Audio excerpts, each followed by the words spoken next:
In this session, we will learn about barriers of communication. Barriers are nothing but obstacles which will make your communication unsuccessful. Barriers are those obstacles which will not complete your communication process. We will see each and every type of barrier in detail. First of all, we will go through and learn what are the various physical barriers to an effective communication. Physical barriers to the communication are classified as noise, then comes environment and state of health. Noise is a kind of a physical barrier which obstructs, which intervenes and which makes communication failure. Noise are present in factories. Noises are present in companies. Noise of fan, noise of machines, noise of loudspeaker, all may be there present in the environment, and such kind of a noises are responsible for ineffective communication, and noise will act as a barrier to the communication. So it is said that in factories, oral communication is very difficult because large fans, large machines, when they are in operation, makes lot of noise and it makes communication unsuccessful. In such cases, written communication is advisable. So, physical barrier to the communication is noise. Noise is one of the physical barrier to the successful or effective communication. Environmental barriers are also present when it comes to unsuccessful communication. Excessive heat, excessive cold, humidity, not proper ventilated room are some of the reasons which will make sender and receiver in a very difficult mode, and because of it, it affects the communication. So, excessive environment, when it comes to excessive heat, when it comes to excessive cold, when it comes to non-proper ventilated rooms, it affects the communication, and in turn, it affects the various parts or various ways of communication. So, excessive environmental condition is one of the physical barrier which may ruin the communication. The third is state of health. If the communicator himself is not healthy, if the communicator himself is ill, he is suffering, he is in pain, he is having fever, in that condition, he don't have that energy to communicate with the other person. It may also happen that when a person is ill, when a person is in not good state of health, he is not inclined towards making any kind of an communication, and in such a way, this causes barrier to the communication. So, physical barriers like noise, state of health and environmental conditions may present barrier and may make communication ineffective communication. The second type of an barrier is an psychological barrier. Psychological barrier is of various types. Number one, attitude and opinions of the people. Number two, the closed mind. Number three, the language or semantic barrier. First of all, we will go through the opinion and attitude of the people.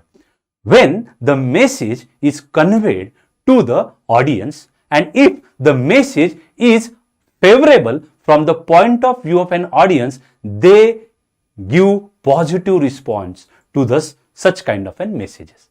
But if the message is not favorable to the audience, then they may pose restriction. They may oppose the message and you will not get the desired result.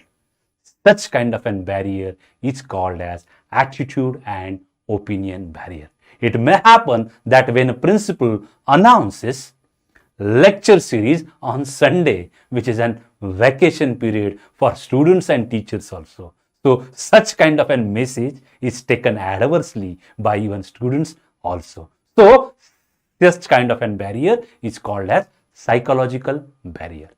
Whenever words are chosen in order to transform the message and that words have different meaning, then such kind of a barrier may occur in a communication. For example, the word is chair. Chair means a seat for some people, whereas chair means an official position for some people. So, word is same, chair, but it has two different meanings. So, one can say that one will take the meaning of chair as a seat and one person will take the meaning of chair is official position. So, because of this semantic kind of an barriers may occur in an communication process. So, these are called as psychological barriers in an communication. Also, other type of an psychological barrier is closed mind. Whenever a person had made up his mind that he don't want to listen to what the sender has to say, he is in his mind clear that I don't want extra knowledge, I know everything in this world, I don't want to listen anything from anyone. If such kind of an attitude of listener is there, then such kind of an barrier is known as closed mind barrier, and which will oppose or which will make your communication a total failure. All these barriers are termed as psychological barriers, and because of psychological barriers, ineffective communication may be there. Communication process may collapse. The next type of an barrier is linguistic barrier. When a message is prepared in a language which is not known, which is not understandable to the receiver, such kind of an barriers may be there and which will make communication a total failure. So, linguistic barriers may cause a failure in an communication process because the language in which the message is encoded is not known to the receiver. As I have already given you the example of a person who speaks Tamil and a person who speaks Marathi.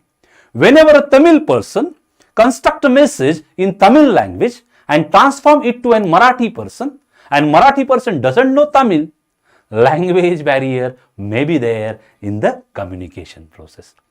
Another type of a language barrier is type of words you are using in your message. If you use jargon, if you use technical words which are very difficult to understand, such kind of an linguistic barriers may be there in a communication process, and because of such linguistic barrier, communication may fail. So, till the time we have studied physical barriers, psychological barriers, linguistic barriers of the effective communication. Now we will move towards the next barrier to the communication process, and that is cultural barriers in communication process. Such kind of an barriers may occur in a communication process when two persons having different background, having different culture interact with each other. For example, sender is from different country, receiver is from different country, he belongs to different culture, sender belongs to different culture. In that situation, what happens? The same phrase, the same word, the same color has different meaning in sender's culture and it has different meaning in receiver's culture. So, in this case, communication may be a total failure. Why? Because of cultural barriers. When two persons which are communicating with each other are having or are from different culture, then such kind of an barrier may cause failure in a communication process. For example, if a person is from Western countries, or if a situation is of an Western countries and Far East countries. In Western countries, black color is associated with death and mourning. Whereas in Far East countries, white color is associated with death and mourning. So, there is a difference of culture, and because of that, the meaning to color changes. We will take another example. When it comes to United States people loves to be called by their first name, whereas in Great Britain, the people are more formal and they love to be called by their last name. There is a difference in culture, and that difference in culture is causing failure in a communication process. We will take another example. In Arab countries, in African countries, when you meet with a person of opposite gender, you are not supposed to handshake with that person or not supposed to hug that person. Whereas in Western countries, it is quite natural to meet opposite gender person with an handshake or with an hug. If you do handshake or if you hug in Arab countries to opposite gender people to meet them, it is an moral crime. It is an ill manner in those countries. So it says that if there is a difference between cultures of two persons who are communicating, cultural barriers may arise in a communication process, and that is making communication process ineffective. This is about cultural barrier. Now we will move towards the next type of an barrier, and that barrier is called as mechanical barriers. These barriers may be present in a communication system not because of two parties, that is sender and receiver. These kind of an barriers may arise in a communication process because of failure of the physical system of communication, because of defects in telephone, because of no range problem when it comes to internet connectivity. So the defects in communication system, the defects in device through which communication is happening is the root cause of mechanical barriers in communication process. So my dear students, till the time we have covered physical barriers, psychological barriers, linguistic barriers, cultural barriers, and mechanical barriers. These are the barriers which are causing an failure in a communication process. Now we will go through the next type of an barrier. It is called as time and distance barrier. See the situation. In a factory, it may happen that factory works in different shifts. First shift, second shift, and third shift. When employees work in different shifts, because of this time zone gap, there is a gap between communication of people who are working in different shifts. So this poses a lacuna, a gap in communication of two persons, and this is called as time and distance barrier to the communication.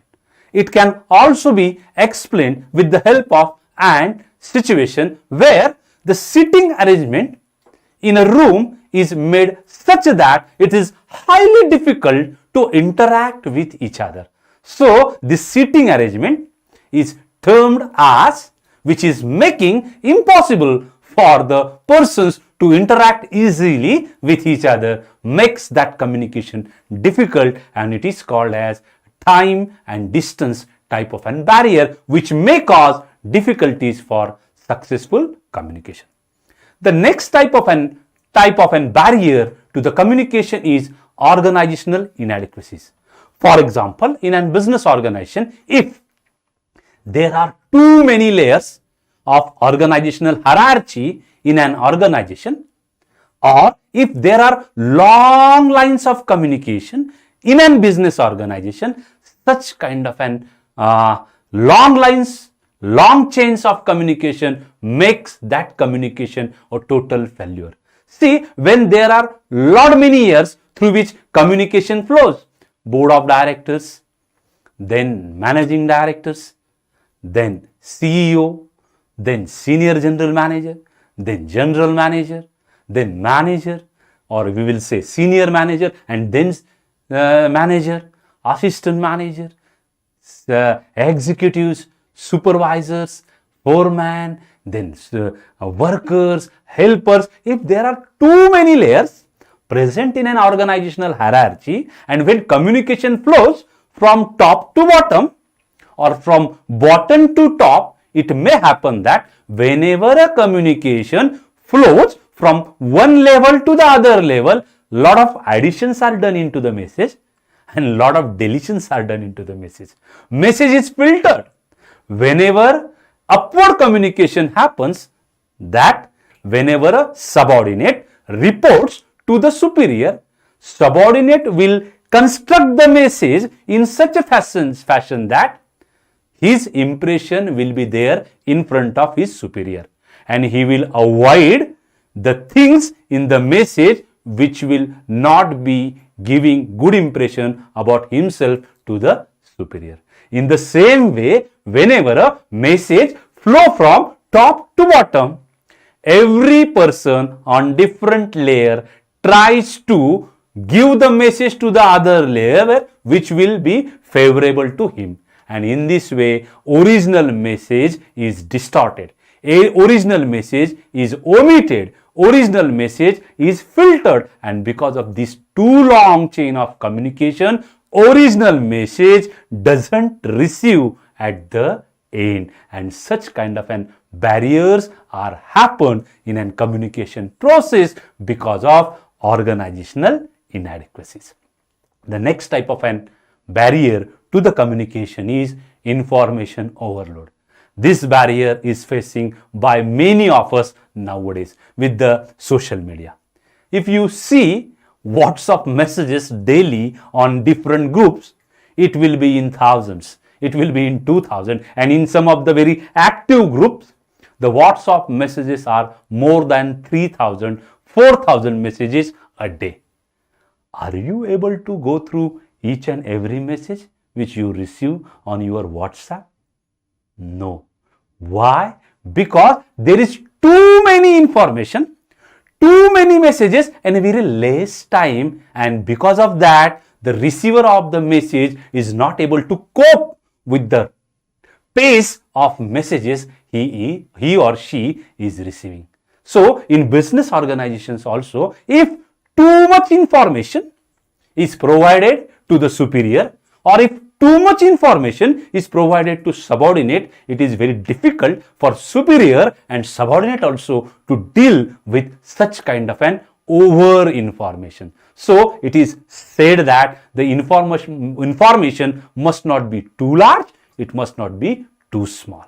So information overload is one of the barrier which is causing a failure in a communication process. So this is also a very serious kind of a barrier to the communication process.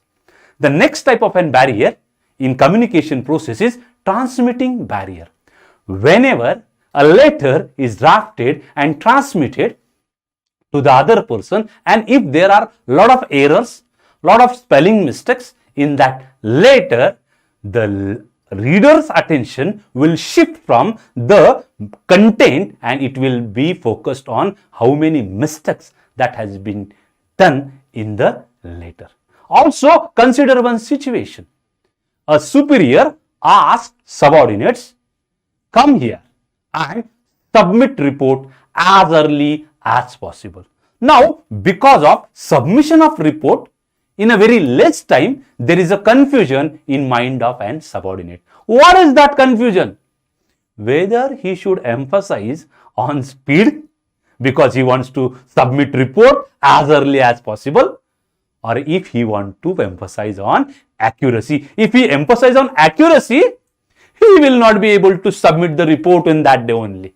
He will not be able to submit the report early. So he is in dilemma whether to emphasize on speed or emphasize on accuracy. Such kind of an barriers are called as transmitting barriers. Now we will move towards the last type of an barrier which may occur in a communication process, and that is responding barrier. It is said that a message must be designed with a view of an feedback, and if feedback is not received for your communication, or feedback is received very late, then it is said that communication system is broken. And when there is an absence of feedback in a communication system, it is not called as complete communication.